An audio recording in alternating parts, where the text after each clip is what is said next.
Olá, aqui é o Troá e hoje é dia de comentar sobre as obras indicadas a concorrer àquela famosa estatueta de ouro. Vamos falar hoje sobre o Oscar. Se você já viu alguns dos filmes indicados ou mesmo se não viu e tem interesse em ver, esse episódio aqui é ideal para você. Tentamos não dar spoilers, mas você sabe como é o Tiamat, né? De todo modo, foi uma conversa bem animada que poderia até concorrer à melhor animação. Se bem que eu acho que não é bem assim que funciona. Ainda vagando por PodQuest, acabamos descobrindo no centro da cidade uma comitiva de artistas que estavam inscrevendo pessoas para um show de talentos artísticos. Eles ofereciam uma estatueta de ouro para os melhores em suas categorias. Essas estatuetas estavam até me lembrando de alguma coisa. Olha, pessoal, parece algo divertido. Quem sabe ainda não levamos um ouro para casa? Propôs o Tiamat. Bater com marreta é algo artístico? Perguntou o Bron. Acho que não. É melhor tu tentar outra coisa, respondeu Lusa. Mesmo com essa notável preparação e interessados pura e simplesmente na arte, é claro, resolvemos nos inscrever na competição. Eram muitos participantes, até que chegou o momento da minha apresentação. Tiamat, essa tua roupa tá muito sedutora, nem sei se posso reconhecer. E a Lusa tá vagando em qualquer lugar, morando, ela faz o seu lar onde quiser. O Bron veste um terno e a sua cor some, vira muitos copos e quer ter um grande nome. E eu aqui só tocando um tambor, não posso escutar, mas eu quero meu amor. Olha, eu não sei se eu entendi o que a gente deve fazer aqui. Eu não ouvi o que o cara falou, alguém me diz pra onde eu vou. Legal, esse Oscar, quero o prêmio também. Legal, me dá o Oscar, esse show é além. Quem será que ganhou? Se tu me chamar, eu já vou. Quem será que ganhou? Se tu me chamar, eu já vou.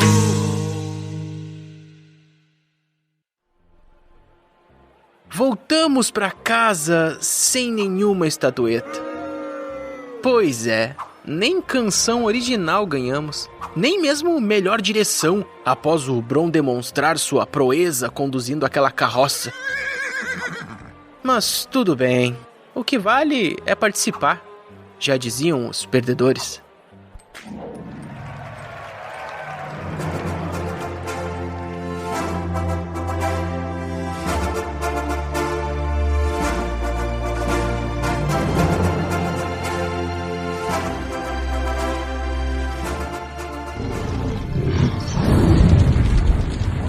Olá! Aqui é o Tiamat e eu espero que, ao menos nesse episódio do Oscar aqui, a gente acabe não queimando ainda mais o nosso filme, né? Eu também. Né?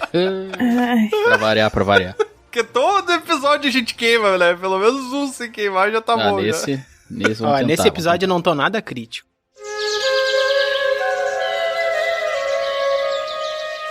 Oi, aqui é a Lusa. Eu quero saber, no meio de uma pandemia mundial, com um monte de gente morrendo, quem que tá se importando com o Oscar, né? Mas ok. É verdade. Quer dizer, às vezes não.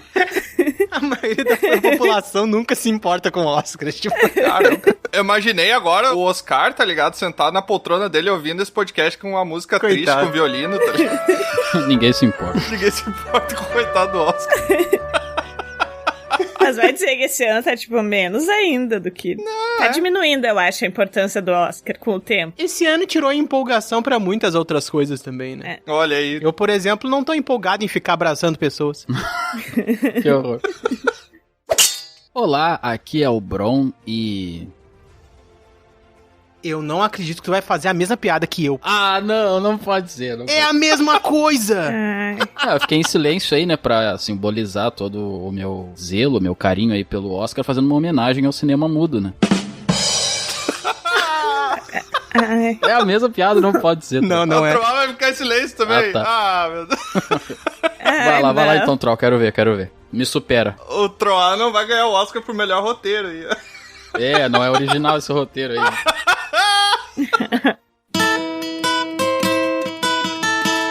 Olá, aqui é o Troá e... This is rock and roll. É você, Satanás. Que isso, cara? Esse é o som do metal. Se tinha alguém escutando esse episódio porque ninguém se importa com o Oscar, a pessoa saiu agora. Eu ia ficar em silêncio, é a mesma coisa, Bron. E aí depois dizer, esse é o som do silêncio. Ah, mas daí é diferente da minha. Mas foi bom que tu fez antes, que daí eu vi que é ruim mesmo a piada. É, não, fácil. Aventureiras e aventureiros, sejam bem-vindos a mais um episódio de Dragão Careca. E hoje, assim como no ano passado, exatamente no mesmo dia... Não, acho que não é no mesmo dia o Oscar, né? Errou por 2. Que dia que é o Oscar? Na mesma época. Dia 25, mesma acho, se eu não me engano. Aquela época do ano. Vocês não sabem fazer programa? Então sejam bem-vindos a mais um Dragão Carosca. Ih. Mais um, parece que a gente já fez os 8, né? O segundo esse.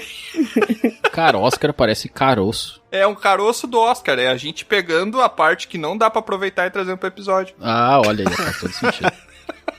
Nesse episódio, então, a gente vai trazer pra você que não assistiu os filmes do Oscar e não tá interessado em assistir, ou simplesmente não vai ter tempo e quer assistir a cerimônia do Oscar lá, pra já chegar meio informadinho e tal, a gente vai trazer um resumo sobre os filmes que estão ali nomeados para o melhor filme, né? E eu acho que é isso. Não sei se... Tá, vai ter spoiler ou não? Não, é sim, é importante falar que esse episódio vai ter spoiler, já porque é um resumo, né? Não é uma sinopse, embora tenha sinopse também.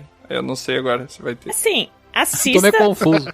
A gente espera que se tu já se interessou muito por um filme, tu já tenha assistido ele. E os outros não se importem muito de pegar spoilers. É que a gente sempre tem que pensar, Lusa, que tem aquele pessoal que gosta de ter um resumo do filme antes de assistir, pra assistir já com contexto. Sim, mas isso que eu tô falando. Se a pessoa não se importa com spoiler, e lembrando que é spoiler de qualquer filme existente, não só dos que a gente tá falando. Exatamente. Você escutando a partir de agora esse episódio, tem um monte de spoiler, tipo o Homem-Aranha morrendo lá na Guerra Infinita.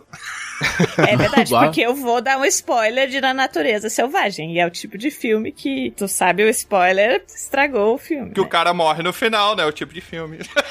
Se você que ouve a gente, tá acostumado com os spoilers, sabe que aqui somos todos especialistas, a gente tem todo o cuidado, e principalmente se tratando de Oscar, gente, porque a gente não quer estragar a experiência de você. Eu acho que tu só te enganou, se você nunca ouviu a gente, tu fala isso. Que já sabe. Não, mas eu tô tentando, sei lá... Ah tá, eu tô tentando, sei lá, explicou bastante pro ouvinte. Tentando alguma coisa. Nos Eu não teleouvintes. sei, gente, eu não sei, gente. Mas antes da gente começar, então, o nosso episódio, temos uma palavrinha lá do nosso encarregado da guilda, o nosso correspondente lá da guilda, que tá sempre aí trazendo semanalmente notícias sobre como está a guilda, quais foram as aventuras que aconteceram essa semana e quais são as coisas inusitadas que estão aparecendo lá. Ou só as coisas normais também, porque a gente tem que gerar conteúdo, isso aí. E é com você, correspondente.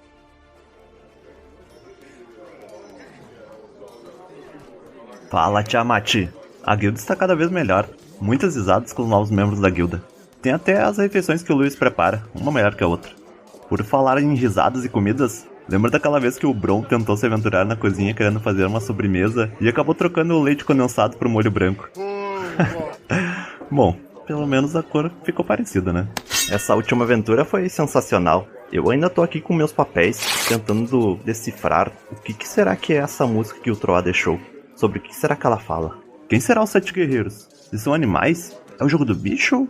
Ou são Power Rangers de força animal? Como libertam a Montanha do Sol? Ou será que o Sol está aprisionando ela? Bom, espero que vocês consigam decifrar logo esse enigma. Se precisar, posso até colocar umas marionetes ao dispor. Nós precisamos da maior ajuda possível para desvendar esse mistério. Então, você que está ouvindo, venha fazer parte da guilda também. Tem muitos cargos que você pode escolher, desde arremessadora de churisteta, um discípulo de Dona Sonja misteriosa, virar comembro, ou até mesmo o mais nobre cargo, comembro de balancete. Procure por Dragão Careca no Padrim ou no PicPay para fazer parte. Caso não tenha a possibilidade ainda de se tornar um membro oficial e ajudar levantando mais teorias da conspiração, nos siga no Instagram e no Spotify. Assim você terá acesso às últimas aventuras da guilda, além de poder se divertir com tirinhas no Instagram. Ah, e uma última coisa. você pode mandar pergaminho para o grupo em contato@dragãocareca.com. Eu não sou muito de mandar pergaminho, sabe? É mentira! Sou tímido. Até. Eu sempre gostei de todas as apresentações, mas essa eu não gostei. Mas também, né? Falaram, querendo ou não, um assunto que tem a ver contigo, né, Bron? Olha o que eles acabaram de falar, sinceramente. Ah, mas eu gostei, complicado. eu gosto, assim, porque divulga bastante gente. Mesmo divulgar os Com defeitos, certeza. né? Fale bem ou fale mal, mas fale de mim. Exatamente. E só dando aquele lembrete básico do pessoal nos seguirem lá nas redes sociais, como o Instagram e o Spotify, que não é uma rede social, então ignore tudo que eu falei, siga no Instagram e no Spotify, por favor. Muito e bom. é isso, muito obrigado. O que define uma rede social? Uma rede social ela é definida pelos Interação entre as pessoas. sociáveis. É social e é uma rede também. No Spotify, tu pode seguir pessoas e ver o que elas escutaram. É verdade. Então é uma rede social. É uma rede social. Que bom. Mas então, Lusa, quais são as redes sociais aí? Passa, por favor, os links, porque eu não me lembro mais, eu tô velho. As nossas redes sociais são Instagram, principalmente, onde mais tem coisa, Twitter e Facebook. Não, eu queria só o endereço, Lusa. http Não, tem que ter protocolo de segurança, HTTPS. É @dragão careca, menos no Twitter, que é dragão_careca. Ó, por que não é igual? Porque eu não tava nesse grupo ainda quando fizeram. Ah, tá explicado. negócio com padrão é complicado. É verdade. Coisas são diferentes e tá tudo bem nisso. Crítica social. Foda. Crítica social, foda. Vamos parar de falar abobrinha aqui, gente. Aí vamos continuar falando abobrinha. Exato. O verso é repetido 44 vezes. Só o último lembrete também pra você mandar um pergaminho lá pra contato@dragãocareca, falando pra gente o que você gostou, o que você não gostou, dando dicas, trazendo novas informações. E no nosso episódio de leitura de pergaminhos, que acontece a cada 3 episódios, ou não, leremos ele e daremos nosso feedback. Leremos ou não. Exatamente. Se você não é o Mil, que nem é o Sr. Contos, pode mandar pergaminho pra gente. Que a gente... Exato. Brincadeira, a gente adora receber os e-mails do Milk e do Sr. Contos. Lembrando que é um pergaminho. Isso, por mês, tá, um gente? ticket. Por CPF. É. Agora o cara controlando o fluxo de e-mail, tá ligado? Pedindo pra mandar e-mail pra sol. Mandar mais de um cai no spam automaticamente. Então, sem mais delongas, vamos para o nosso episódio sobre o Oscar 2021. Oscar.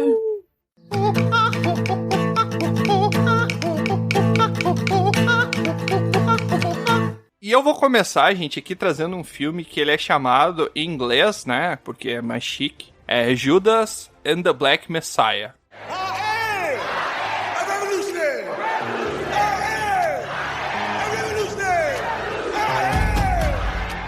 E aqui eu trago o desafio pro Bron aí, sei que ele tá fazendo cursinho de inglês, tá aprendendo. Qual que é a tradução para o português desse filme, Bron? Vamos lá, Judas, do antigo anglo-saxão Judas, né, o cara que traiu Jesus na cruz. Eu acredito que signifique Judas. Ah! Né?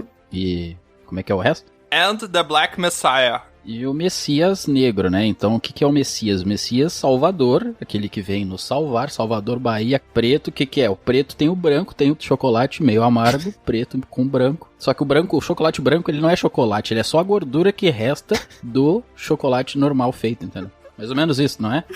Não! Tá, então do que se trata esse filme? Tá? Esse filme, ele é um filme que ele é baseado numa história real, então Opa! Se fosse terror eu já ficaria com medo, né? Mas ele conta a história do Bill O'Neill, que ele é interpretado pelo ator Lakeith Stanfield. Basicamente, ele era um ladrão na época dos anos 60, Ladrão, 70 ali, ladrãozinho. onde ele era um ladrão que ele fingia ser do FBI lá, ele apresentava a carteirinha, chegava nos lugares e dizia que o carro do cara tava apreendido sobre suspeita de roubo, né? Então ele pegava, levava o carro do cara embora e nunca mais aparecia. E daí ele acaba sendo pego, ele vai preso e ele acaba aceitando fazer um acordo com um oficial do FBI, dessa vez um verdadeiro oficial do FBI, que vai livrar a cara dele lá dos 6 anos que ele ia ter pelos crimes cometidos. Em troca disso, ele teria que se infiltrar dentro de uma frente lá dos Panteras, que foi uma frente, pelo que eu entendi do filme, desculpa a ignorância histórica aí dos Estados Unidos, mas era uma frente de um partido socialista, né, que também defendia muito a liberdade negra e questões raciais, também como racismo, tratava muito sobre isso, né. E ele acaba se infiltrando lá, ele acaba se tornando o braço direito do Fred Hampton, que ele é interpretado pelo Daniel Kaluuya, e assim, cara, as expressões que o Daniel tem olhando pra câmera sem falar nada são uma sacanagem, cara. Sério, às vezes eu me pegava assim, eu olhava nos olhos do cara e eu sentia o que ele queria passar sem ele dizer nada, sabe? Sim. Ele chegando aqui, o público fervoroso, porque ele era tido como o futuro presidente por aquelas pessoas que acreditavam nele, né? Então ele tinha os discursos motivacionais ali e trazia o pessoal e ele fazia acordos. Ele fez um acordo lá com o pessoal que defendia o Luther King também, que depois da morte do King, no caso, né? Ele conseguiu fazer um acordo com os caras, chegando lá na base dos caras, ele totalmente desarmado, os caras armados até os dentes, segundo andar, um monte de arma apontando pra ele, e ele chega e conversa com o líder lá do pessoal desse grupo, de frente a frente, e consegue convencer os caras a entrar na ordem dele. O que acontece durante o filme? O Bill, ele se infiltra lá, e ele tem que passar as informações pra esse agente da FBI. Esse agente da FBI, eu não lembro o nome do ator agora, mas ele também faz Breaking Bad lá, ele é aquele maluquinho que prende o Pinkman no Breaking Bad. Mas no fim, esse cara aí que virou braço direito não ajudou muito ele, né? Não ajudou muito, porque... porque se o cara era socialista, ele era de esquerda. Meu Deus do céu. Cara, mas assim, o filme é muito revoltante, sabe? Porque ele trata muito essa questão do racismo lá dentro. Do racismo e também da falta de liberdade política que as pessoas tinham, né? E ainda tem hoje, né? Ah, tem. Eles conseguem prender o Hampton, alegando que o Hampton roubou 70 centavos de um sorvete que ele comprou. Que horror! Tipo, nossa. Um absurdo os motivos que eles achavam pra prender o cara. Bom, se bem que nos anos 60, 70 centavos era tipo R$700, né? De dólar, mas né? Era dólar, né? O dólar acho que não mudou muito. É 7 mil então, é isso? É muito tenso, assim, ele é um drama pesadaço. Assim, eu recomendo todo mundo assistir. O Bill, eu percebi, assim, que o personagem Bill, apesar dele, digamos, ser o protagonista, é ele quem reporta essa história, né? Ele quem conta essa história para uma única entrevista que ele fez. E daí, depois o filme foi feito todo em cima desse flashback. relato. É, exatamente. Ah, é tipo ele contando e vai vindo a cena. É, ele contando da infiltração dele nos Panteras, que era esse grupo político socialista. Cara, chega um ponto, assim, que o Hampton tá pra fugir. Os caras lá do Luther King conseguem dinheiro pra ele fugir, porque ele tá sendo praticamente caçado pela polícia nas entrelinhas, assim, sabe? Ele tá sendo caçado, mas não tá sendo caçado. Ninguém diz que tá caçando ele, mas ele tá correndo o risco de morrer, né? E daí, cara, ele pega o dinheiro, assim, o cara dá um bolinho de dinheiro, fala pra ele ir pra Cuba, pra ele continuar defendendo o socialismo de lá, mas se ele não estiver vivo, ele não pode defender de lugar nenhum, né? Ele pega, assim, aquele dinheiro, ele bota no bolso, ele vai lá pro partido dele, lá pra sede do partido, e ele fala, agora a gente tem dinheiro para abrir um hospital pra atender todo o pessoal daqui da volta e tal. E é muito massa esse filme, porque o Bill, ele chega como um infiltrado, ele não tá nem aí pra causa. Só que aos poucos ele começa a ser convertido. Aquelas palavras começam a entrar na cabeça dele. E ele começa a perceber que há uma causa verdadeira por trás daquilo e que ele é o vilão da história. Porque ele tá ajudando os caras que vão acabar com aquela vertente ali totalmente de ajudar o povo, de trazer os interesses pro povo e tal. Não vamos entrar aqui em questões do que é certo, o que é errado, esquerda, direita, socialismo, capitalismo, mas mostra, assim, ele se curvando, entendeu? E ele entendendo, e até chega um ponto que esse policial do FBI tá no mesmo lugar que o Bill, e o Hampton tá dando um discurso. Que o Bill? Eu vi esse filme já. Meu Deus. Não. Kill Bill. É porque é Bill O'Neill, né? O nome do personagem. Ah, tá. Kill Bill. É o novo Bill. Esse filme é o remake de Kill Bill? Não. Totalmente Ele diferente. morre no final. Não. É muito legal, porque o Hampton começa a gritar I am a revolutionary! E ele começa a gritar isso, e tu sente a emoção no ator fazendo isso, sabe? E dá vontade de tu levantar a mão no meio do filme e começar a gritar junto com o cara, assim. Assistam pelo menos o trailer, gente. Vocês não vão se arrepender. Assistam o trailer. Pelo menos o trailer, né? Se o pessoal não quer assistir, porque o filme tem mais de 2 horas de duração. Ah, bom. E assim, ó, no final do filme, o Bill recebe a demanda de ter que botar um veneno na bebida do Hampton pra matar ele. E ele tá muito relutante, porque ele tá acreditando na causa. E ele vai realmente matar o Messias que tá trazendo à frente todo aquele povo, que uniu todo aquele povo pra lutar por uma causa justa. Todo mundo morreu. Acabou. No final, mostra, depois que acaba o filme, a cena do documentário real, da entrevista real que o Bill O'Neill verdadeiro fez. Tu consegue ver nitidamente, assim, que no relato dele ele tá tentando, eu fiz aquilo porque eu precisava fazer, que não sei o quê, porque eu tava fazendo a coisa certa. Ele tentando mentir pra ele mesmo, sabe? Ele tentando convencer ele mesmo que ele fez a coisa certa, e depois aparece a frase que no final, depois daquela entrevista, a única entrevista que o Bill deu, no final do dia ele cometeu. E daí mostra também várias coisas, depois mostra que o filho do Hampton, ele vive até hoje, ele ainda defende, ele faz parte dos Panteras nos Estados Unidos, ele ainda faz parte do Partido Socialista. Do movimento antirracista. Também. É muito interessante. É um drama pesado, assim. Um drama histórico, né? Geralmente, os dramas históricos têm um certo preconceito, assim, de exigir muito da pessoa conhecer um pouco daquele contexto, da história, pra apreciar o filme, né? Às vezes o filme não funciona como uma obra, mas pelo que eu ouvi falar desse filme, ele funciona, independente de tu saber o contexto ali. Ele funciona como um drama ali que se mostra, né? Independente de tu se aprofundar além disso ou não. Eu não sabia nada dos Panteras, depois eu fui procurar, ler um pouquinho. Show. Continuo não sabendo muita coisa assim, mas eu achei muito interessante. O Wakanda é meio místico mesmo, ninguém tá ligado muito como funciona. Eu acho que é outro Pantera, outro. Tá assistindo muito filme da Marvel. A nossa homenagem aí ao Pantera Negra aí. É da Inês Brasil? What the fuck? Da Inês Brasil? Não, agora tu fala que eu não entendi. Que a Inês Brasil é a Pantera. Ah, é? Ela é uma super heroína? Ela faz... Os caras conseguiram. Olha os vídeos dela vestida de pantera. Me deu uma vergonha. Que merda, hein? Acabou com toda a dramatização que eu trouxe pro filme. Mas é bom, né, gente? Ficar na bad é ruim, né? Falando em histórias reais, ou baseadas em histórias reais, o filme que eu assisti foi o Nomadland. I'm not homeless. I'm just houseless. Em português ficou... Land. A terra do Nômade. Nomadland, sobreviver na América. Não sei porque que sempre metem um... Nossa, igualzinho, como é que pode a tradução? O brasileiro adora botar 2 pontos, né? Tem que ter um negócio. Mas enfim, esse é um filme que é dirigido e escrito pela Chloe Zhao. Ele conta a história da Fern, que é interpretada pela Frances McDormand, que é uma atriz muito boa. Inclusive, ela também produziu o filme. Então, olha só. Bem legal isso. Conta com ela a história do que várias pessoas vivem. O filme... Como a maioria dos filmes, né? Várias pessoas vivem. Os filmes todos falam isso. Mas é que ele é a partir da recessão de 2008, que teve no mundo inteiro, mas nos Estados Unidos foi muito forte. E muitas pessoas perderam a casa e coisa assim. E essa Fern, ela trabalhava numa empresa e ela morava numa cidadezinha que se criou por causa da empresa. Então, a empresa se instalou lá, tinha uma planta industrial grande, e aí foi se criando uma cidadezinha só dos funcionários. E quando a empresa quebrou, a cidade parou de existir, cancelaram o código postal da cidade. Caramba! Nossa!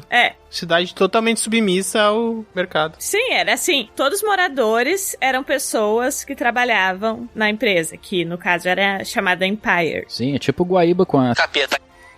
Sai a fábrica, acaba a cidade. Acabou. Não, mas isso daí acontece bastante com cidades pequenas, porque tem algumas cidades que quando chega uma indústria grande, assim, uma fábrica, alguma coisa muito grande, acaba se instalando numa área totalmente rural ali por questão de imposto e tal, que paga menos e tal. Eu não sei exatamente como é que é a questão de imposto ali, né? A questão fiscal. É benefício fiscal, justamente para favorecer a empresa a se juntar na cidade. Isso me lembra também quando foi construído Brasília, que muitas pessoas foram lá para trabalhar para a construção da cidade. E depois, só que as pessoas eram mais pobres, e quando a cidade se instalou, essas pessoas criaram microcidades em volta, assim, cidades satélite, em volta de Brasília, porque eram pessoas que tinham uma renda menor e construíram coisas mais modestas, só porque foram levadas pra lá pra trabalhar nisso, sabe? Então, elas não estariam ali se não fosse essa construção que teve. Sim, com certeza. Geralmente, por a fábrica se instalar numa zona rural e ficar muito longe das cidades, as pessoas acabam comprando residência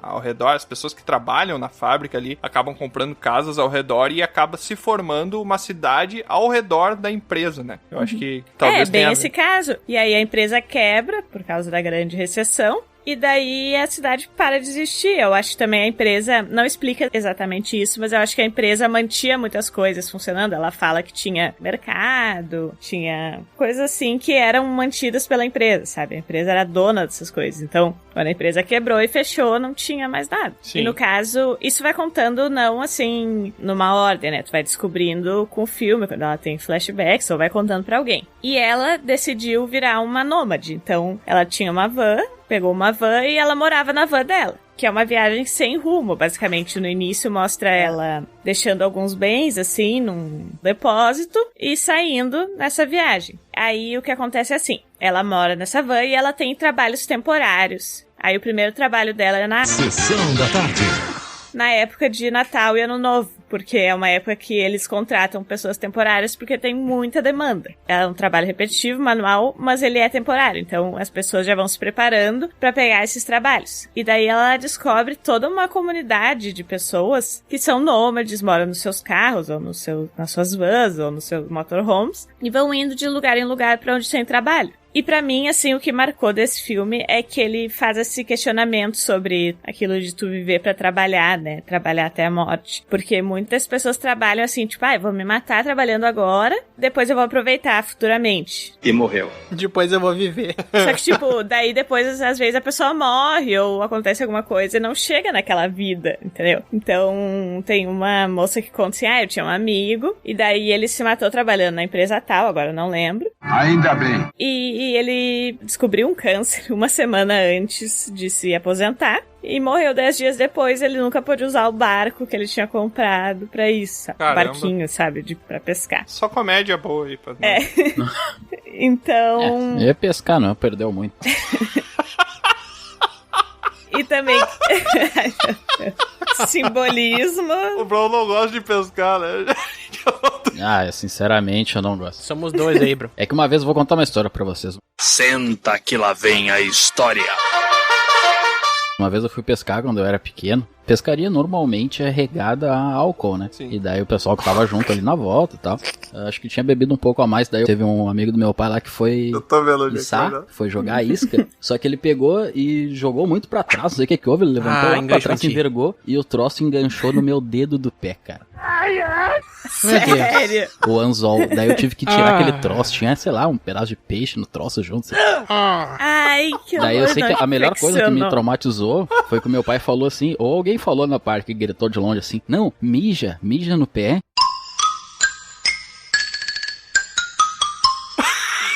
Porque daí vai ser tipo, sei lá, um cicatrizante natural, alguma coisa assim. Daí tava eu mijando no meu pé. Isso me traumatizou. Eu achei que todos os caras estavam lá mijando no teu pé. Que delícia, cara! Não, era só eu e mais 3. Uma rodinha na volta do bro mijando nele. E tu ainda tem o teu pé, só pra saber? Não, ele tá aqui, coitado. Tá problemático. Uma semana pra tirar aquele cheiro. É um trauma. E é verdade isso aí mesmo, cara, isso que é triste. E é verdade. É verdade. Mas, ô, Bron, tu teve sorte que o anzol não pegou no teu olho, cara. Não, daí Deus. Vai, imagina mijar no olho do Bron. Aí já... Não, assim, entre os lugares que pegou, foi bom, porque tem lugares que tu não ia conseguir mijar. Sim. Mas aí tem outro pra mijar lá pra ele. Não, isso aí mostra a cooperação ali, o pessoal, todo mundo reunido em prol de curar o Bron ali. Por isso que o pessoal pesca em grupos, né? Sim. E mostra também como as pessoas passam de geração pra geração, os costumes, tipo, se tu se machucar, mija em cima. Tudo começou com os medievais, daí eles foram passando até as chegar no teu pai e ele passou. Os medievais é maravilhoso. Por isso que hoje o Bron tem o pé de cada cor, né? É verde, o outro é normal. Como é bonita essa história. O filme, ele traz várias reflexões, né? E ele é um filme que ele não tem, assim, grandes acontecimentos, não tem aquela curva, assim, de... dramática. Uma história normal, depois vem o drama e depois acaba. Não tem, assim, uma coisa que tem que ser resolvida e tal. Só vai mostrando mais a vida dela e dessa comunidade. E traz algumas reflexões, tipo, o que é o conceito de home, né? De lar, de casa, porque uma hora chega pra ela e fala, me falaram que tu é homeless. Ela fala, não, eu sou houseless, então eu não tenho uma casa, mas eu tenho um lar. E também uma coisa que eu pensei é sobre o que é imposto e o que é escolha nossa, assim, na vida. Porque muita gente segue, assim, um padrão de vida. Um padrão, assim, tipo, tu nasce, aí tu... Tem a sua casinha. Tu com teus pais ou com algum dos pais. Aí tu cresce, daí tu estuda, daí tu vai trabalhar. Vai ter filho. Daí ter filho, casar, as coisas assim. E quando as pessoas saem um pouco dessa linha, é muito questionado, né? E muito julgado, às vezes. Mas também a gente percebe que ela não foi por uma escolha, assim, ela ficou mal de dinheiro, o país quase não tinha emprego, então as pessoas começaram a ir atrás do trabalho, né, onde tinha as pessoas e depois criando comunidades e coisas assim, mas não eram comunidades fixas. Mais nômades. Eram pessoas que se encontravam, depois passavam um tempo, se encontravam de novo, e aí essas pessoas são de várias origens, algumas escolheram estar ali, outras acabaram ali por acaso, outras queriam ter uma vida mais próxima da natureza. Daí elas se ensinam coisas, tipo técnicas pra consertar, aqui, furou pneu, coisa assim. E também tem eventos pra eles dançarem, coisa assim. Que show. E tu, como uma druida, tu se identifica com esse pessoal, Lusa? Eu achei legal, assim, a ideia de ser mais focado no que a pessoa quer e em contato com a natureza, mas mostra muitas partes difíceis dessa vida, né? Tipo, frio, assim, ela mora num lugar que neva e daí quando teu carro tá desligado, tu não tem como manter ele quente, né? Sabe? Mas aí não é só mudar de lugar? Vai pra praia. Mas aí também é isso, assim, eles vão, mas às vezes não querem ir, porque o lugar que tem um emprego é ali, da Amazon, tipo, é um lugar específico. A maresia estraga o carro também, tem. Estraga o carro, aí tem uma hora que ela tem que pedir uma carona pra uma outra, e a outra fala assim pra ela, tu tem que conseguir te resolver sem ninguém, tu não pode depender de ninguém, porque se tu estiver sozinha no meio do nada, tu vai ter que dar um jeito de fazer. Também eles se apoiam muito, né, se ensinando as coisas, assim. E me lembrou o filme Na Natureza Selvagem, porque... baita filme. É uma bosta. Esse filme marcou muito a minha geração, eu acho. Tipo, até no colégio eu assisti, assim. Porque muita gente, eu acho, tem esse sonho de, tipo, vou viver sem depender de ninguém, vou fazer minha própria comida, vou sair viver no meio do mato. A gente romantiza isso aí, na real, né? Bem romantizado. E esse jovem do filme Na Natureza Selvagem, ele escolhe ir, né? E ele também mora numa van ali. E a conclusão do filme Na Natureza Selvagem é que a felicidade só é real quando compartilhada. Então, ele lá sozinho acabava sentindo falta muito desse contato com outras pessoas. Tanto que ele encontra nesse meio outras pessoas e acaba tendo momentos muito bons quando ele tá assim. E esse filme, o Nomadland, também mostra isso, um pouco isso, assim, de que tu, mesmo estando sozinho ou individualmente, tu acaba sendo puxado como um imã pra outras pessoas, sabe? Sim, o ser humano é totalmente social. Sim, pra ter esse senso de comunidade.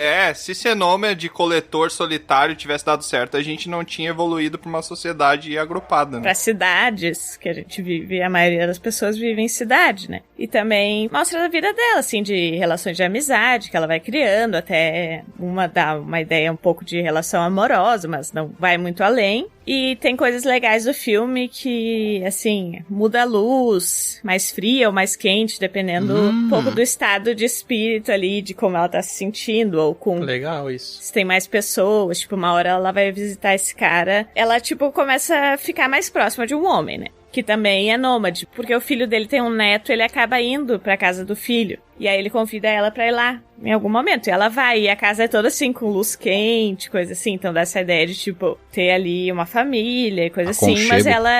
Mas ela escolhe não ficar ali. Ela não quer isso pra ela, né? Então, depois ela vai embora. Mesmo ela tendo aproveitado, assim, tendo essa oportunidade de talvez ficar num lugar, porque ele convida, ele fala pra ela, se tu quiser morar aqui, não tem problema, mora com a gente e tal. E ela não quer mesmo. Sim. Ela morre igual na Natureza Selvagem, o carinha morre lá? Não, ela não morre, ela perde alguma amiga próxima que morre, daí mostra um pouco isso. E também vai mostrando como as pessoas vão chegando lá, né? Ela foi por causa desse trabalho, aí tem outros que, tipo isso, tem uma doença que sabe que vai morrer, daí pega e sai viajando por aí pra fazer o que quer. E também traz essa reflexão de que se as pessoas não têm utilidade na sociedade, é como se elas não existissem. Porque eles têm um trabalho ali temporário e depois eles ficam vagando, assim. Não tem muito um objetivo definido, tipo, eu vou pra lá e tal, porque tem épocas que não tem o trabalho. Sim, são vagabundos. Ela só falou se eles ficam vagantes lá. Ah, sim, vagando bem. Ah, o que vaga é um vagabundo. Ah, olha que interessante, a gente que trouxe pro sentido chulo da frase, quando na verdade vem devagar, as pessoas que vagam. É que se vem bem devagar, que nem tu falou, daí já é mais lento ainda o processo, sabe? Ah, merda! Isso torna pior bem devagar. o ato. Então, aí já mostra o preconceito com as pessoas assim, entendeu? Essa gente brom aí. Tanto que a gente trouxe vagabundo como uma coisa ruim. Talvez não fosse. Eu acho vagabundo uma maravilha. Eu gosto. Vagabundo? É. Só não quer fazer nada Vagabundo. por enquanto. Eu gostei muito do filme, Luz. Desculpa pelos colegas aí. No início, no geral, a ideia é trazer um pouco a história dessas pessoas que são um pouco invisíveis, porque elas estão aí, mas elas não aparecem muito, assim. Não se pensa muito nelas. A gente é tão preconceituoso, porque na verdade eu acho que todo o ser humano, o objetivo dele, por trás de tudo que ele faz, é ser feliz, né?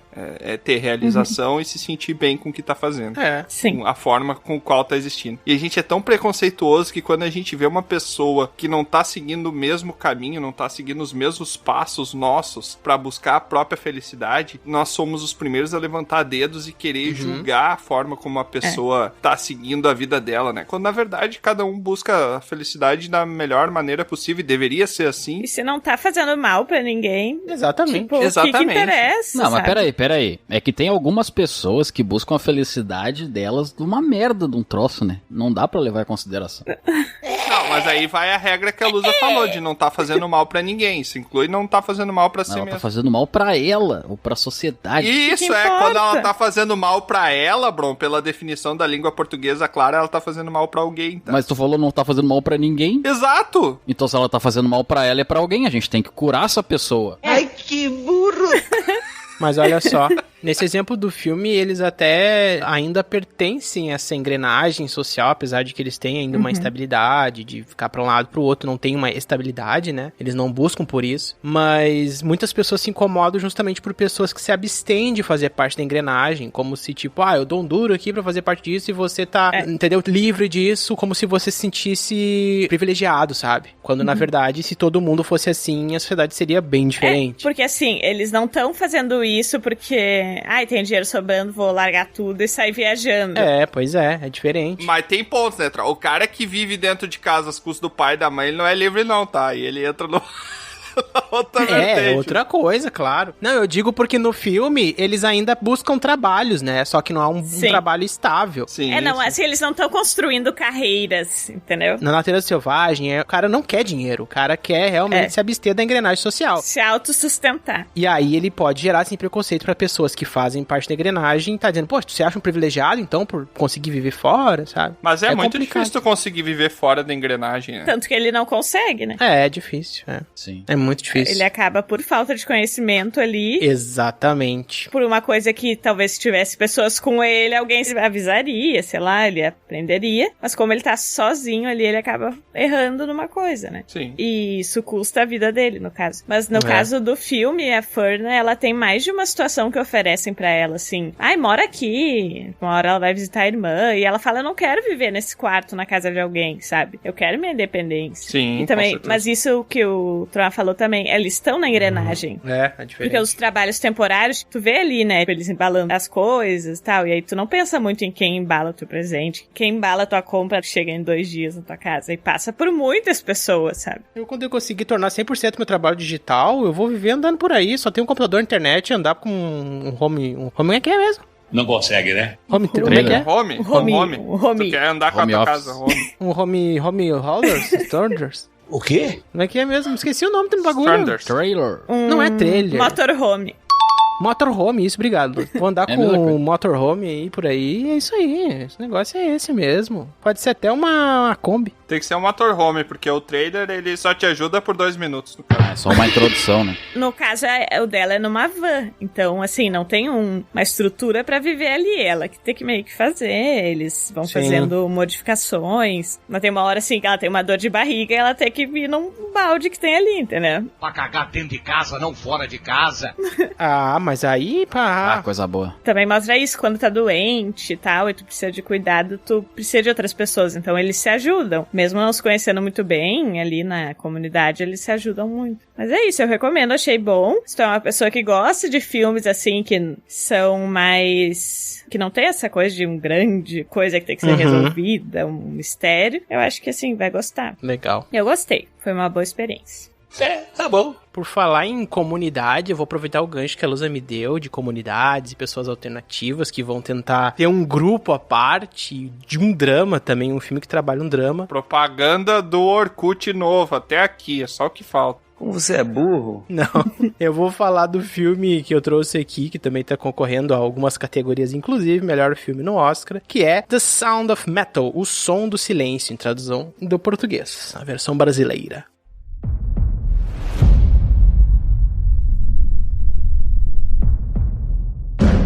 Your hearing is deteriorating rapidly. O som do metal? O que fala esse filme? O plot dele é o seguinte, é um sujeito, ele conta a história do Ruben e da Lou, que são uma dupla que vivem nesse negócio que eu me esqueci o nome agora, como é que é o importante. Carro que anda. Sempre bom a gente vir preparado pra gravação, tá? Como é que é o carro que anda? Motorhome. Esqueci o nome. Não, é um Chevette, então. Todo carro anda. Não. O filme...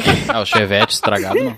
O filme conta a história do Ruben e da Lou, que são uma dupla, eles são namorados, e eles vivem no motorhome, andando por aí, fazendo show. Eles têm uma banda de metal, mas é bem conceitual, assim, é só um baterista. É ruim. E ela, a namorada dele, que canta e toca guitarra.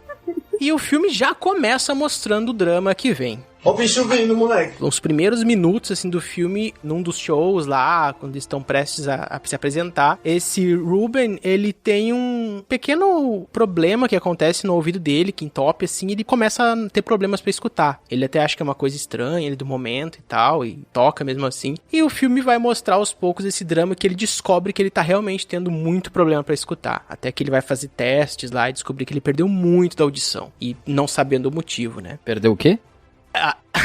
Meu Deus. Ai, não.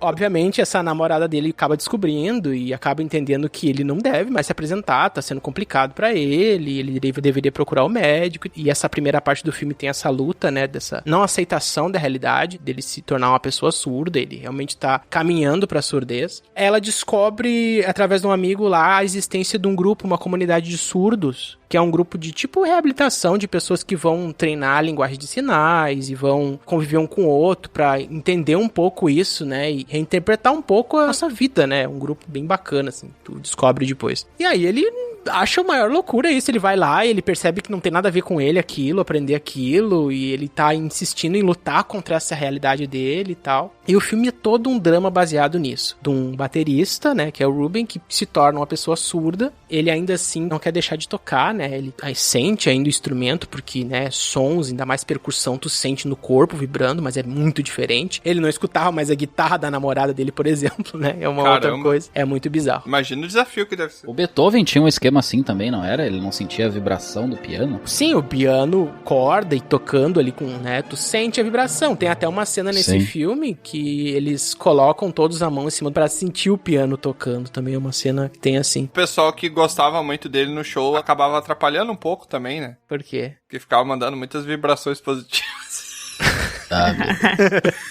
Vai morrer. E como o filme se aproveita do recurso de áudio pra tornar a experiência única. Eu nunca tinha visto um filme tão sensível nesse sentido, sabe? De te propor a experiência imersiva na pele dele, de assimilar essa realidade nova que é não ouvir, ou ouvir distorcido e perdendo a audição, sabe? O filme ele explora muito isso. Só botaram legenda daí. Pelo que eu entendi. Porque ele vai aprender linguagem de sinais e meio que tu aprende com ele. E assim, ó, a sensibilidade disso e dele aceitar, dele entender na comunidade o papel dele. Porque no fundo, ele tava querendo aprender isso e ele queria juntar um dinheiro, olha só, pra conseguir bancar lá os shows que eles tinham parado, né? Os shows, a namorada dele foi morar com o pai de novo. Eles estavam há 4 anos na estrada e fizeram essa pausa, né? Porque ele queria juntar dinheiro pra conseguir fazer uma cirurgia e poder ouvir de novo. Só Só que o médico disse, olha, você vai poder ouvir, mas é digital, né? Uma coisa que não é mais você. A sua audição você perdeu, você não vai ter mais. Não tem como. Caramba, velho, que pesado. Eu aqui falando não é nada. O filme realmente é pesadíssimo. Tu entra nessa vibe, tu começa a se questionar, meu Deus, o que é não ouvir, sabe? Só que o filme, ele passa uma mensagem muito boa em relação a isso, principalmente pra comunidade surda, né? Que tem muito preconceito rolando e tal, né? Uma das mensagens mais fortes que passa é que ele, lá pelas tantas, ele consegue o dinheiro vendendo a van e tal. Tem todo um drama lá. E ele consegue botar o aparelho. E aí o cara vai fazer o teste, e aí ele tá testando a frequência lá, e o cara tinha um ouvido muito bom, porque ele é um músico. Ele escutava muito bem, sabia identificar notas e tal. O cara tem um ouvido afinado. E aí ele percebe que o som que ele escuta nesse aparelho é horrível. Quer dizer, é horrível pra nós, né? Mas pra uma pessoa que nunca escutou na vida, deve ser uma coisa muito única, né? E ele ouvia aqueles torcidos, uma coisa meio robótica. Bizarra. E ele dizia, não, mas isso aqui tá estranho, isso não deve ser assim, tá errado, tá estragado esse aparelho. Mas mostra o som que ele... Mostra o som que ele escuta. Muito legal. Ah. E assim, é um filme pra te escutar de fone de ouvido, sabe? É um filme que eu acho que no cinema não ia ter o efeito que ele tem. Até por essa questão da pandemia, até veio a calhar. Nem com Dolby. Exatamente. Dolby Atmos. E aí, ele diz, não é assim. E o médico diz, poxa, sinto muito, porque isso aqui é... isso que tu vai conseguir. É isso que tu vai ouvir, tem que se acostumar com isso, porque tu não vai ter a tua audição. A gente removeu na cirurgia tudo que restava da tua audição. Tu não escuta nada sem o aparelho. E a única coisa que acontece é essa captação, é que o computador faz com que o teu cérebro acredite que tá ouvindo. Cara, até me arrepio falando. Louco. Caramba. E ele não conseguiu, obviamente, se adaptar a isso tão rápido. Aí ele volta lá para o negócio e ele diz pro pessoal lá que tá lá, eu consegui, né, voltar e tal, ele na comunidade surda. E o cara que toma conta lá, que é esse o Paul Rice, que é um que tá concorrendo a coadjuvante, tem uma cena espetacular dele conversando. Vamos falar certinho agora? Ele diz, olha, não posso mais te aceitar aqui, porque o que tu tá buscando é um conserto e a gente não acha que a gente tem nada pra ser consertado. Caramba. A gente vive assim, sabe? Conserto com C ou com S? No, God, please, no! É, seu é. Ele tá querendo...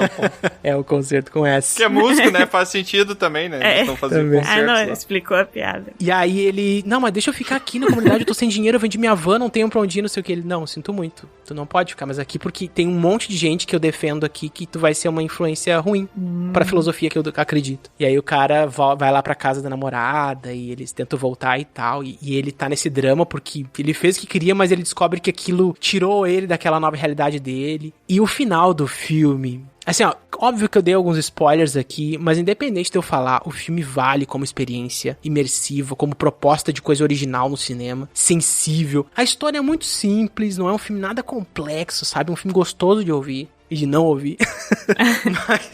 Meu Deus do céu. Mas o final do filme é na medida certa o final do filme. Eu nem vou falar aqui qual é a cena final do filme, mas assim, ó, é isso que eu queria de final de filme dessa proposta. Eu não vou deixar em aberto aqui pra quem não viu ver, porque é um filme muito legal, gente. O Som do Silêncio. O que acontece? Não vou falar. Miserável. O filme, ele tá concorrendo a melhor filme, né? A melhor ator principal e coadjuvante. O ator principal que faz é o Riz Ahmed. Tá fazendo um puta papel também. Que ator, né? Mas eu acho que o que ele vai ganhar é na parte de mixagem de som, porque ele tem uma peculiaridade mesmo ali que eu acho que nenhum filme fez. E por essa acessibilidade, eu acho que o Oscar pode dar a chance, em pelo menos na mixagem de som, ele ganhar. Ah, pode ser. Agora, roteiro, melhor filme, eu acho difícil. Bem improvável. Mas fica a indicação, galera. Que filme, realmente assistam. Acho que todos aqui que a gente tá indicando são realmente bons. Não é à toa que estão no Oscar, né? Nossa, muito bom. Tirando um lá. Aquele é muito ruim. É. É ruim. Não, já vamos falar nele, ô Bron. Puxa aí, pode puxar. Tem eu vou coisa puxar, que vai então. do gosto da pessoa, mas ok. Não, mas isso aí é gosto comum, é senso comum. Ah, tá. E tu tá ligado que ele é o mais indicado ao Oscar, né? Ele é o que tá liderando pra ganhar o Oscar. Eu vou falar o porquê agora. Então vamos puxar aqui o aclamado Mank.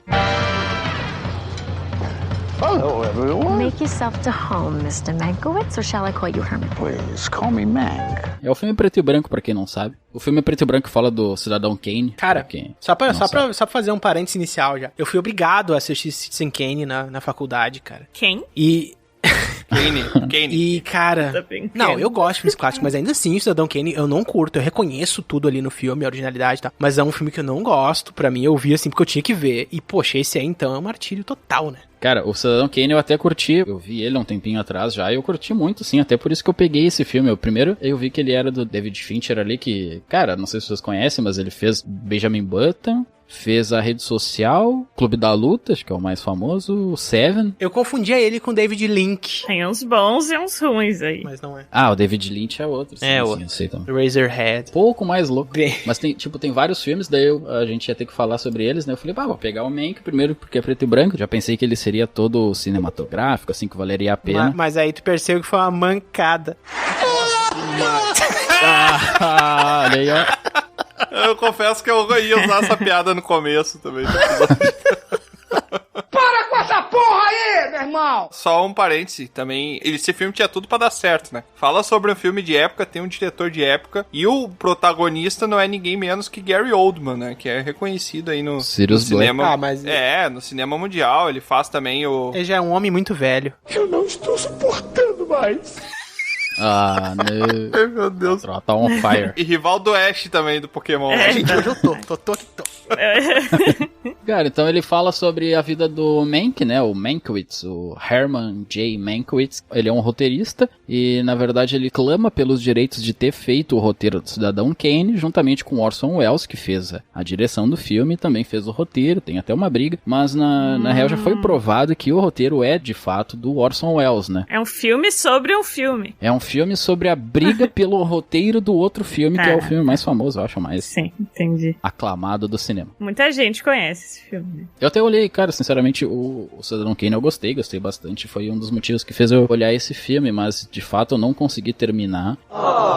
E olha que é difícil eu não terminar um filme, mas nesse realmente eu não terminei, parei ali pela metade, 1 horinha mais ou menos, mas eu já queria parar antes. É, quando a gente para no meio é porque não tem salvação. Não, eu ainda fui, vou dar uma chance, vai ficar melhor. Daí teve até uma cena do criador da MGM, Metro-Goldwyn-Mayer. English, motherfucker, do you speak it? Que ele fez toda uma explicação e tal. Eu falei, fala nossa, de novo, ficou hein? legal. Metro-Goldwyn-Mayer.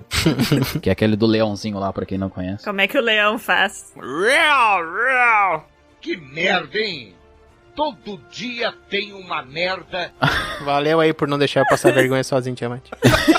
Na verdade, não é um leão, não sei se você sabe, mas é um tigre que faz esse som. Não, é um leão? Ele tem a juba? Não, A é um imagem tigre. é um Só leão. que a imagem é um leão. Só que o original, quando era um leão, era um som muito bizarro. E eles botaram um tigre porque é muito mais porrado o som de um tigre.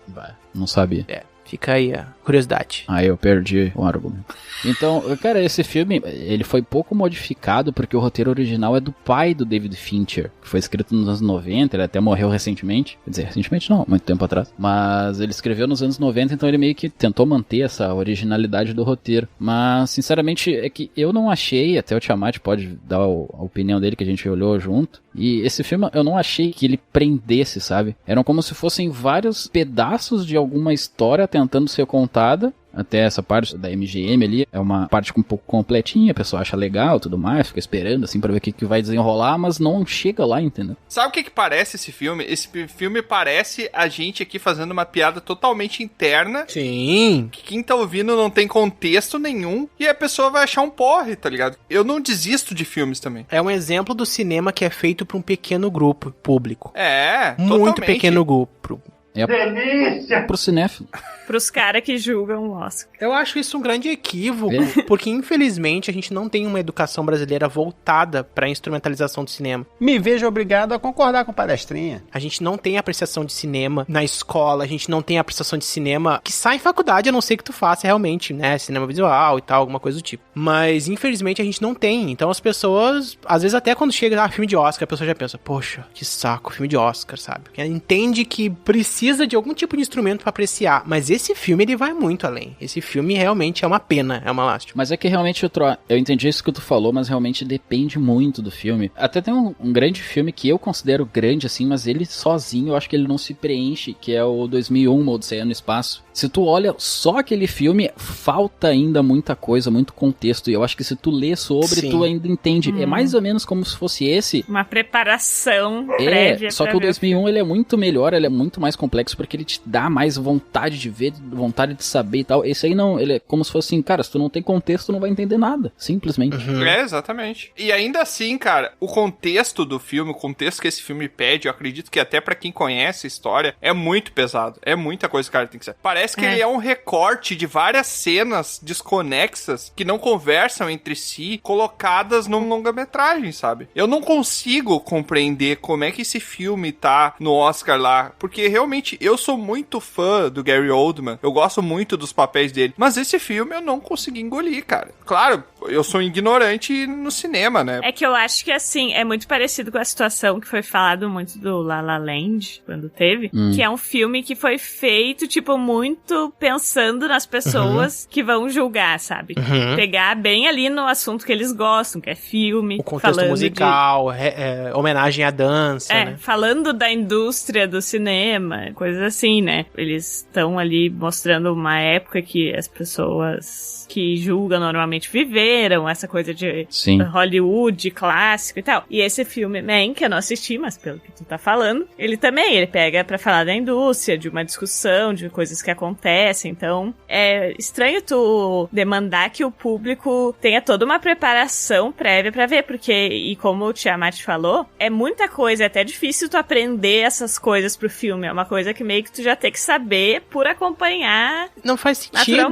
Não faz sentido se preparar pra ver um filme. Não tem lógica. A questão do roteiro. É um filme pra 3 pessoas. É que isso, assim, ó, não só a questão do cinema. Isso que eu fico pensando, por que ele entrou pro Oscar? Daí tu vai ver, fotografia, atuação, não sei o que e tal. Tudo isso o cara concorda. A fotografia do filme é muito foda. Sim, até porque até o próprio efeito do áudio ali, que foi que tu percebia que parecia que eu tava olhando um filme antigo, e também preto e branco, os tons. As queimaduras do filme, quando tá dando rolo da ali, troca lá, aparecem na tela. E a questão da composição, né? A fotografia de um filme, quando é preto e branco, obviamente, não vai se apelar a cores, né? Mas a questão da composição pesa muito aonde os personagens estão na tela, no enquadramento, questão de planos, fundos, primeiro, segundo, terceiro plano. Então, isso tudo no Mank é um controle muito impecável. É muito, muito legal. Mas esse tipo de coisa é o que eu falo, é pra uma apreciação de que as pessoas às vezes não ligam muito pra isso, entendeu? Ou tu pega isso subconscientemente, entende ali, aprecia a obra, mas geralmente as pessoas se detêm no enredo. O enredo é o que mais pesa pra uma pessoa, vamos pensar assim, entre aspas, comum, uma pessoa que não estuda muito cinema, gostar de um filme ou não, né? E o Mank, ele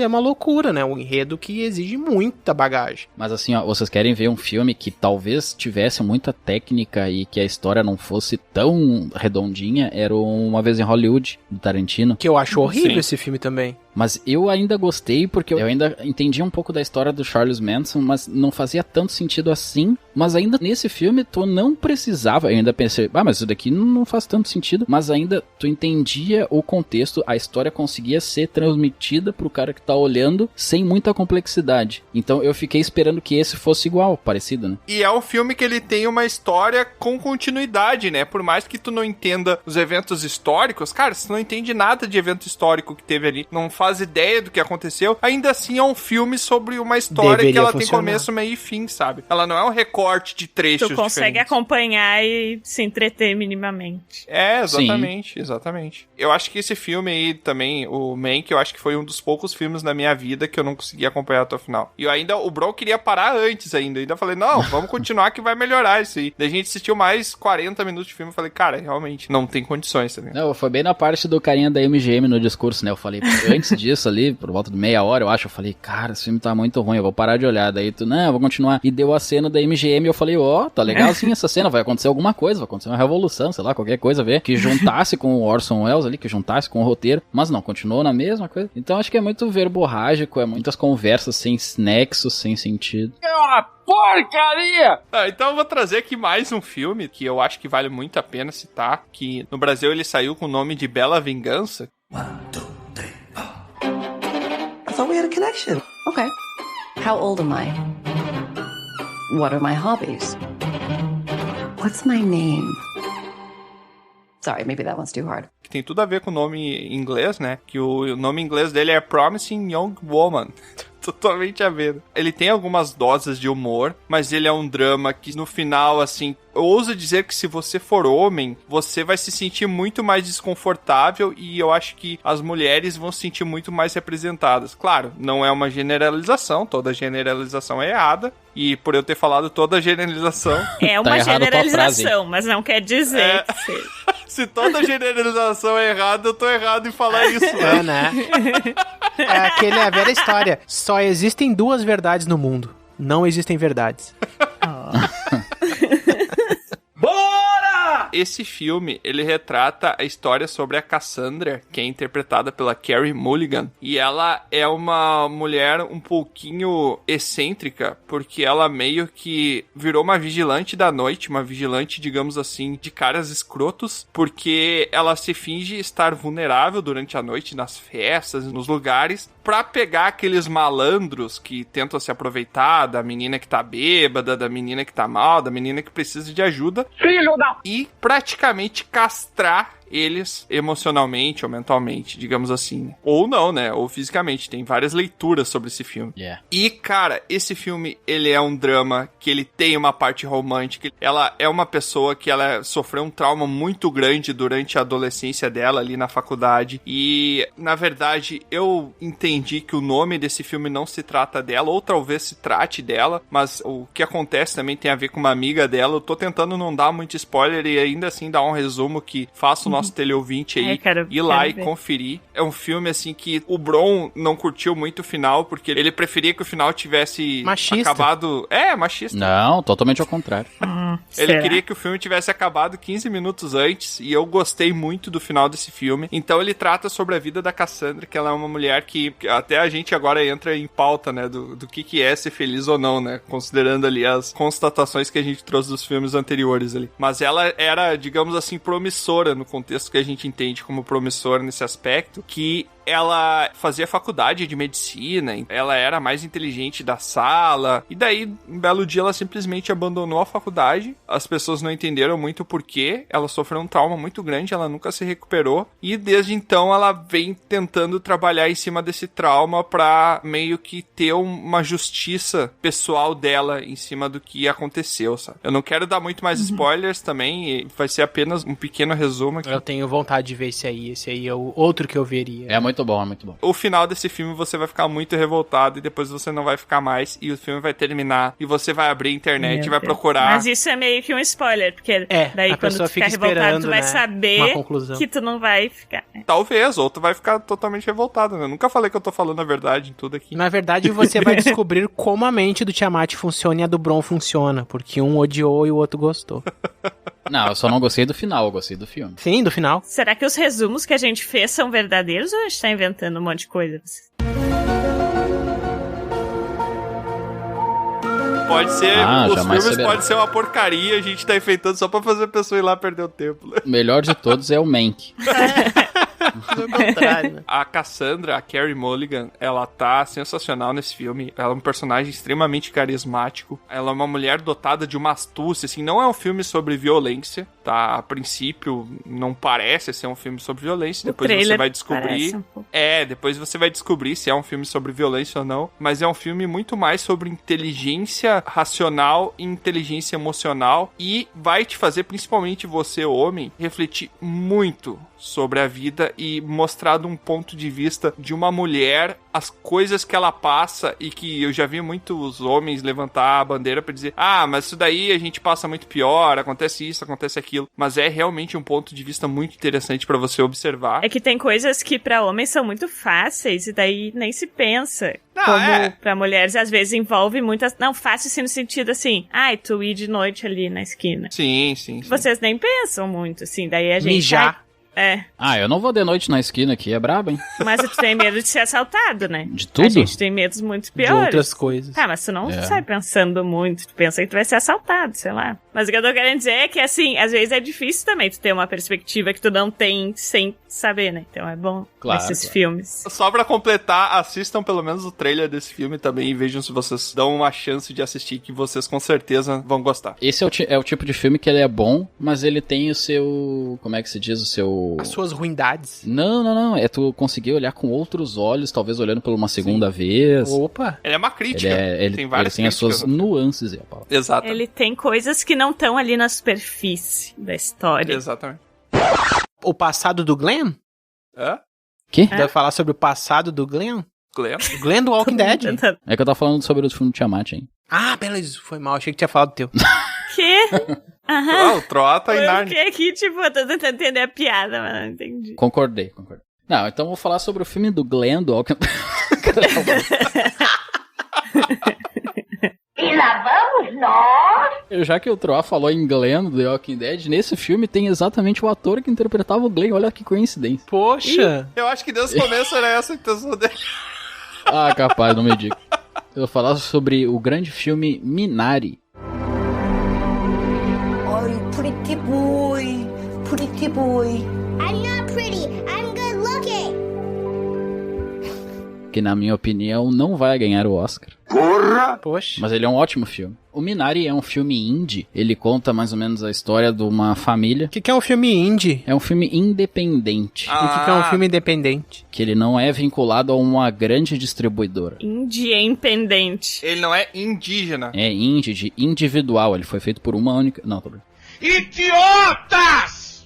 Então ele assim, ó, ele basicamente, ele conta a história do Glenn, que ele é o pai, a história da mãe, dos dois filhos e da avó. Legal. É o Simpsons? Exatamente. Legal. Que legal. Basicamente o pai, o trabalho dele, né, é definir qual que vai ser o sexo do galináceo. Então, se for uma fêmea, ele bota pra direita. Se for um macho, ele bota pra esquerda, onde eles vão lá e matam. Eu não sabia disso, ele falando que... Gente! Os machos, ele tem um gosto ruim e ele não serve pra reprodução, então não deixa crescer. Quando é pintinho, eles pegam e matam. Macho não serve pra nada. E o trabalho é separar. Brincadeira. É, exatamente. Eles fazem justamente essa separação. Nossa. E ele é o melhor da região, o melhor de Seattle. Melhor separador de machos. O melhor separador de galináceo. É que é difícil num pintinho, tu vê. É verdade? É, ele tem que olhar, até ele fala uma hora assim, eu fiquei 10 anos da minha vida olhando o rabo de frangos, e você me fala isso, ele tava numa discussão com a moça. Olha só, se é um pintinho, como que é o nome do órgão reprodutor dele? É o testículo. Pinteco. É pintolinho. Ele fica um tempão trabalhando nisso justamente pra juntar um dinheiro, porque ele queria mudar de vida, ele não gostava disso, mesmo ele sendo muito bom. Então ele acaba pegando esse dinheiro e comprando uma fazenda. Só que não é 100% do dinheiro que vai ser destinado para essa fazenda, ele acaba ajudando os pais dele, a família dele lá, que vive na Coreia, e foi justamente na guerra da Coreia lá, né, que os Estados Unidos entrou lá pra defender a Coreia do Sul, que seria mais questão capitalista, contra a Coreia do Norte, que seria comunista, junto com a Rússia lá. Era bem justamente nessa guerra, então ele tinha que mandar dinheiro pra família dele, que ainda tava na Coreia. E eles acabaram indo para os Estados Unidos, compraram essa fazenda ali, e ele tinha esse sonho de conseguir construir, de ter aquele American Dream lá, conseguir fazer minha produção e tal. Só que acabaram acontecendo uma série de fatores. O filho dele, ele tem sopro no coração, então eles estão sempre preocupados. Falam pra criança, não corra, com medo de que ela vai morrer ali. Ah, o sopro é complicado. Ela tinha uma morte iminente, né, o filhozinho. O filme, ele mais conta a visão do menininho sobre o mundo. Mas acaba contando sobre tudo também, mas acaba focando nisso, pelo que eu percebi. E o grande coisa do filme é porque Minari é o nome de uma árvore que vem da Coreia, onde a avó acaba plantando, porque ela veio de lá, mas no intuito de ser a babá dos filhos ali, pra eles poderem trabalhar e tal. E ela acaba plantando essa árvore. E o que eu fiquei pensando também, por que o nome do filme, quando ele termina, né? Por que seria dessa árvore? Mas logo no começo do filme ela fala que a árvore, ela tem todo esse simbolismo de ser boa para diversos fatores. Tanto para comer, quanto para plantar. Ela pode se plantar em qualquer lugar. Para curar alguma ferida e tal. Então é essa árvore que pode servir para qualquer coisa, né? Várias utilidades. Exato, e o filme tudo trabalha com isso. E eles têm todas essas questões de pequenas coisas que acontecem no dia a dia, referente a uma família normal. O filme até ele não tem nenhum grande, até no final ali talvez aconteça uma grande coisa, mas ele sempre acaba pegando esses dramas da vida real, e ele é muito bonitinho, ele é muito redondinho, assim, é um filme bem leve, até tu nem percebe, ele tem 2 horas, tu nem vê o tempo passar de tão legal que ele é de olhar, mas ele também não tem grandes ações, não tem grandes coisas, e ele foca muito nesse drama individual, o que cada um tem de dificuldade, e o filme acaba pegando um pouco nisso. E eles chegaram a ganhar as bombas pra enterrar na fazenda? O quê? Bomba. É pra eles minarem? Eu estou no limite, mesmo. Ah, meu Deus. Ah, eu não esperava por essa. Ele tá com a corda mesmo. Não, o Troá tá on fire. E eles também ficavam contando sempre uma piada pra uma moça ali que ela ficava dando risada. Como assim? A mina ri. Ai, não. 2000 anos depois. Ah, fazendo a mina rir. O Rubens Barrichello entra no estádio. Ai, meu Deus. Não, e esse filme ele me pegou bastante porque assim, ó, o nome da vovó é Sonja. Então a gente acaba chamando ela de Dona Sonja, eles chamam ela ali. Oh my God! A Dona Sonja, então fica aí esse crossover com o paralelo Dragão Careca Minari aí. Caramba, cara. Será que a Dona Sonja tá fazendo filme? Pode ser uma família, Pode ser, né? e essa senhora, ela tem um grande impacto no filme, tá? Ela tem um grande impacto nesse filme. Mas a Dona Sonja que a gente conhece, ela tem 1001 identidades. Ela pode muito bem ser uma senhora. Sim, assim, filtra nas coisas. A pessoa que tem 1001 identidades e mantém o mesmo nome, poxa, ela é vacilo, né? Não, porque os nomes se repetem no Pode mundo. ser uma referência que ela fez ali porque ela queria que algumas pessoas percebessem que é ela no filme. Pode ser. Nossa. É tipo o Batman. Tem o Bruce Wayne. Tipo Batman. Tem vários Batmans.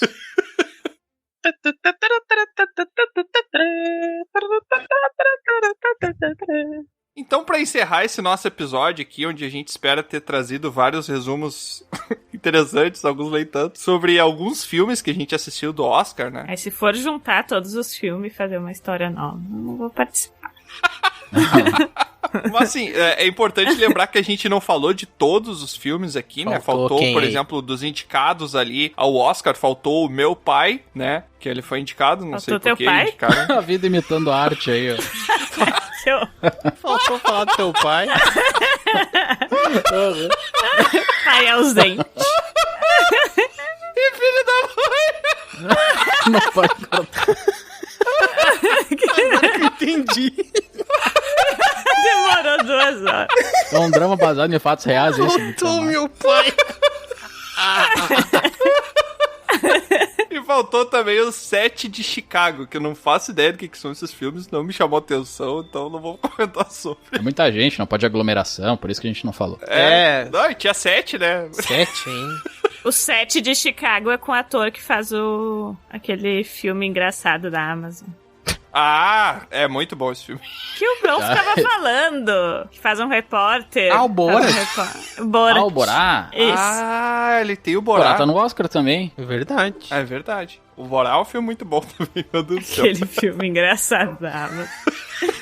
Ainda bem que a gente é específico, né? A gente não peca, né? Então, eu trago aqui, assim como a gente fez lá no filme do Oscar, como a gente já fez em alguns filmes, quando a gente traz vários filmes, hoje, já que daqui a pouco você quis pular já pro final, eu vi que o final não quis escutar todo o episódio, o que não faz nenhum sentido, porque a gente não comentou em nenhum momento isso antes, assim, né?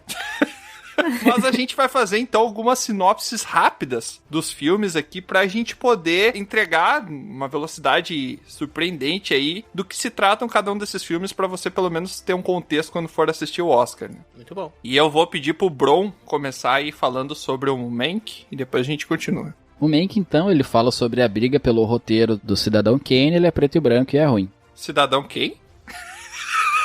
Olha, roubando minha piada descaradamente. Agora vai querer brigar comigo pra ver quem é o dono da piada agora. Eu, nesse episódio, fiz isso.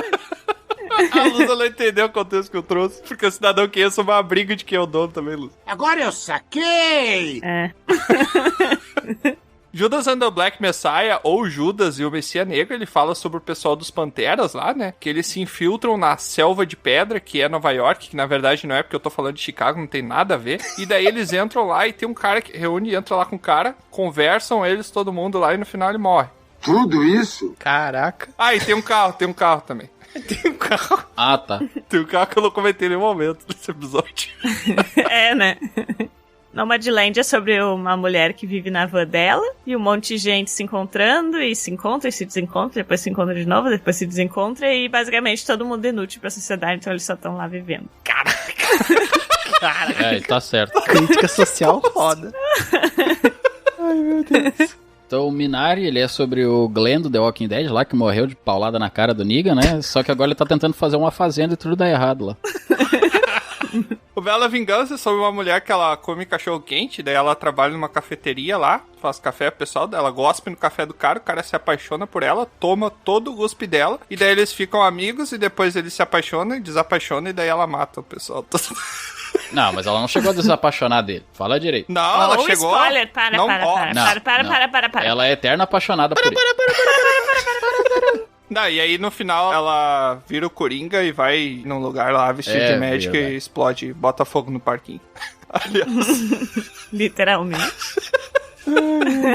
O Som do Silêncio é a história lá do cara que tá tocando uns troços lá, que bate no escuro, e aí quando vê, a namorada dele diz que não tem que ir, corta o cabelo, ele sai, vai, bate, chuta um troço que cai, e aí eles estão tudo lá junto, comendo e fazendo uns barulhos com as mãos e tal, e eles ficam se olhando, se batendo, e no final ele pega e tira tudo. E é surdo. O troço que bate no escuro ficou muito ruim. Bate. Aquele joguete. Joguete. Caraca, ela tornou o troço agora gourmet. Gourmetizaram o joguete. Joguete.